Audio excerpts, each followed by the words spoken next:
Welcome back everyone in my YouTube channel Devarians classes for mathematics. बच्चों, अभी तक मैंने आपको लाप्लास ट्रांसफॉर्म के एप्लीकेशन, उसके एडवांटेज, उसकी डेफिनेशन और existence condition of Laplace transform पर डिस्कस किया था।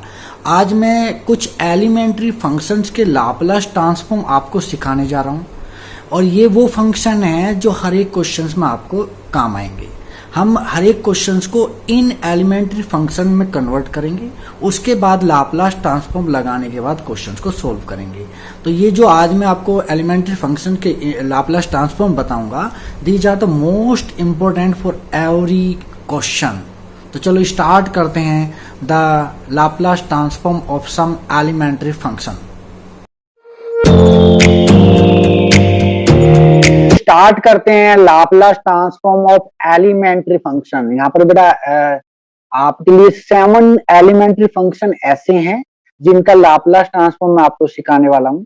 और अगर आप इन 7 फंक्शन का एलिमेंट्री फंक्शंस का लाप्लास ट्रांसफॉर्म निकालना सीख गए तो सारे क्वेश्चन इन्हीं से आपके सोल्व हो जाएंगे, क्योंकि हम सभी क्वेश्चंस को इन एलिमेंट्री फंक्शन में कन्वर्ट करेंगे और उसके बाद लाप्लास ट्रांसफॉर्म निकालेंगे। तो फर्स्ट जो आपको रिमेंबर करना है तो the Laplace transform of f equal to 1। तो ये फार्मूला है, Laplace transform of 1 equal to होता है 1 अपॉन एस और condition is s is greater than 0। अब 1 का क्या फायदा है? अगर 1 का लाप्लास ट्रांसफॉर्म आपको पता है तो किसी भी कांस्टेंट का लाप्लास ट्रांसफॉर्म आप इजी से निकाल सकते हैं। फॉर एग्जांपल, सपोज करो आपको लाप्लास ट्रांसफॉर्म ऑफ 5 निकालना हो, तो आप 5 को कॉमन करेंगे, लाप्लास ट्रांसफॉर्म ऑफ 1, यानी कि आपका रिजल्ट बन गया 5 अपॉन एस और s is greater than 0। Suppose किसी अदर कांस्टेंट ए का लाप्लास ट्रांसफॉर्म निकालना हो तो आपका ए तो बाहर आ जाएगा लीनियरिटी प्रॉपर्टी से 1, यानी कि आपका रिजल्ट बन गया ए अपॉन एस, यानी कि एस इज ग्रेटर देन 0। तो कभी भी किसी भी कांस्टेंट का लाप्लास ट्रांसफॉर्म अगर आपको निकालना हो तो हम इस फार्मूले पे ही अप्लाई करेंगे। Remember this. सेकंड है the Laplace transform of f t equal to t to the power n. यहाँ पर दो केसेस आपके पास हैं। अगर एन पॉजिटिव इंटीजर है तब हम फार्मूला लगाएंगे ये, और अगर एन ग्रेटर देन -1 है यानी कि वो इंटीजर नहीं है, पॉजिटिव इंटीजर नहीं है, तब फार्मूला लगाएंगे ये। कभी भी टी की पावर में आपको मान लो टी स्क्वायर, टी की पावर 3, टी की पावर 9, टी की पावर 1/2 कुछ भी मिल जाए तो सारे के सारे क्वेश्चन इससे होंगे। एग्जाम्पल के तौर पे ले लेते हैं। सपोज करो आपको लाप्लास ट्रांसफॉर्म ऑफ टी की पावर 5 निकालना हो तो आपका ये फार्मूला यूज होगा, तो आपका बनेगा factorial 5 upon s to the power 5 plus 1। Factorial 5 होता है 120, तो 120 upon s to the power 6 और s is greater than 0 is your answer. Suppose करो आपको लाप्लास ट्रांसफॉर्म, अभी मैंने एक लिखवाया था इससे पहली वीडियो के अंदर, लाप्लास ट्रांसफॉर्म टी की पावर -1/2 का निकालना हो तो इसका रिजल्ट बन जाएगा, सेकंड फार्मूला लगेगा gamma -1/2 plus 1 upon s to the power -1/2 plus 1।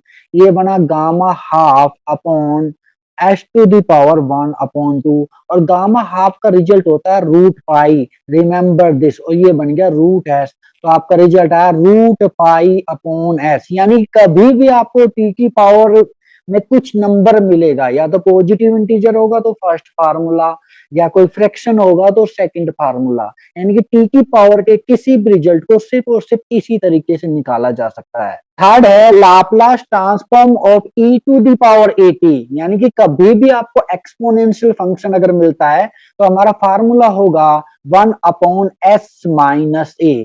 अब e to the power at, a कोई कांस्टेंट है, में कोई भी वैल्यू हो सकती है। फॉर एग्जांपल आप निकालना चाहें Laplace transform e to the power 2t तो आपका रिजल्ट हो जाएगा 1 अपॉन s माइनस 2 और s इज ग्रेटर देन 2। एक और एग्जांपल है, सपोज करो Laplace transform of e to the power -5t आपको निकालना हो तो आपका रिजल्ट होगा 1 upon s plus 5। This is your second answer. तो इस तरह से लाप्लास ट्रांसफॉर्म किसी भी एक्सपोनेंशियल फंक्शन का निकालेंगे तो हम फार्मूला ये यूज करेंगे ऑलवेज। Remember this. फोर्थ है Laplace transform of f t equal to sine 80, यानी कि कभी भी साइन का जो फंक्शन होगा उसका लाप्लास ट्रांसफॉर्म आपको निकाल, साइन 80 का mean sine 2t, sine 5t, sine t, sine 3t, any sine के साथ कोई भी, अगर t के साथ कोई भी नंबर आ रहा है तो आप ऑलवेज इस फार्मूले को यूज करने वाले हैं। फॉर एग्जाम्पल सपोज आपको निकालना हो Laplace transform of sign 2t, तो आप क्या करेंगे, जहां पर a लिखा होगा वहां पर 2 डाल देंगे, तो 2 upon S square upon 2 plus 2 square, यानी कि आपका रिजल्ट बन गया 2 upon S square plus 4। This the Laplace transform of sign 2t।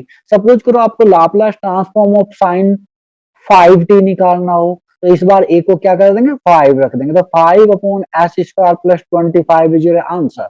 तो कभी भी ट्रिग्नोमेट्रिक्स में साइन का अगर आ रहा है, साइन का लाप्लास ट्रांसफॉर्म आपको निकालना हो, तो सिर्फ a को आपको चेक करना है और यहाँ पर लगा देना, आपका रिजल्ट आ जाएगा। ये था हमारा फोर्थ। फिफ्थ है Laplace transform of f t equal to cos a t, यानी कि अगर कोस ए टी आपका आ रहा है तब लाप्लास ट्रांसफॉर्म का फार्मूला ये होता है। साइन और इसमें क्या अंतर है, साइन के अंदर डिनोमिनेटर और न्यूमरेटर में ए कांस्टेंट आता है और यहाँ पर एस आता है। फॉर एग्जाम्पल सपोज करो आपको निकालना हो Laplace transform of cos 3t, तो आपका रिजल्ट क्या होगा, s upon S square plus 3 square, that is s upon 3s square plus 9। This is the Laplace transform of sign 3t। एक और एग्जांपल ले लेते हैं, सपोज करो Laplace transform of cos t आपको निकालना हो, तो इस बार a की वैल्यू क्या है, 1 है, तो रिजल्ट हो जाएगा s upon S square plus 1 square, यानी कि 1। This is your Laplace transform of cos t। तो ये था आपका Laplace transform cos t। Next है, अगर आपका साइन t ना होकर साइन हाइपरबोलिक बन जाए, हाइपरबोलिक फंक्शन बनता है, तब हमारा फार्मूला ये होता है। डिफरेंस क्या है, वहां पर न्यूमिनेटर डिनोमिनेटर में प्लस आता है, यहाँ पर आता है माइनस। और एग्जाम्पल के लिए आप ले लेंगे, सपोज करो Laplace transform of sine hyperbolic T निकालना हो आपको, तो आपका रिजल्ट बनेगा 1 upon S square minus 1 square, यानी कि 1 अपॉन एस स्क्वायर माइनस 1, और s is greater than magnitude of 1। वो तो 1 से बड़ा हो गया तो कोई इश्यू नहीं है, इजी से आएगा। तो हमारा ये हो गया है साइन हाइपरबोलिक टी का। एक एग्जाम्पल और साइन, सपोज करो साइन हाइपरबोलिक 2t लेना हो, तो आपका रिजल्ट होगा 2 अपॉन एस स्क्वायर माइनस 4, और s is greater than magnitude of 2। ये तो बड़ी होगा, तो आपका Laplace transform of sine hyperbolic t बन गया। हाँ, लास्ट है Laplace transform of f t equal to cos hyperbolic a t, तो इसके लिए हमारा फार्मूला है एस आ जाएगा। तो सपोज करो कोस हाइपरबोलिक 2t का निकालना चाह रहे हैं, तो रिजल्ट होगा S upon S square minus 4, और दिस इज योर आंसर।